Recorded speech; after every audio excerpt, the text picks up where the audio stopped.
श्री स्वामी समर्थ. जय जय स्वामी समर्थ. आपल्या पितरांना तृप्त करण्यासाठी, प्रसन्न करण्यासाठी पितृपक्षामध्ये तसेच दररोज पितरतुष्टीकारक पितृस्तोत्राचं पठन श्रवण अवश्य करा.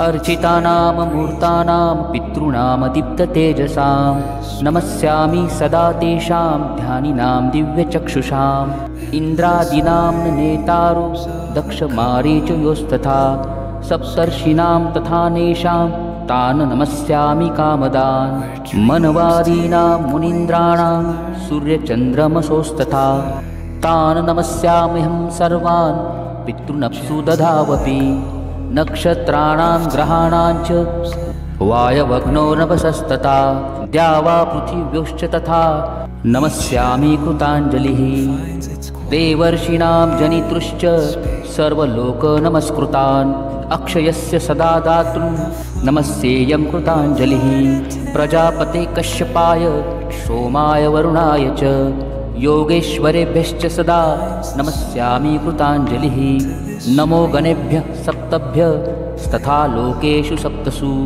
स्वयंभुवे नमस्यामि ब्रह्मणे योगचक्षुषे सोमाधारान् पितृगणान् योगमूर्तिधरांस्तथा नमस्यामि तथा सोमं पितरं जगतामहम् अग्निरूपांस्तथैवेन्यान् नमस्यामि पितॄणहम् अग्निशोममयं विश्वं यत एतदशेषतः ये तु तेजसि ये चैते सोमसूर्याग्निमूर्तयः जगत्स्वरूपेणश्चैव तथा ब्रह्मस्वरूपिणः तेभ्योऽखिलेभ्यो योगिभ्यः पितृभ्यो यतमानसः नमो नमो नमस्ते मे प्रसीदन्तु स्वदा भुजः.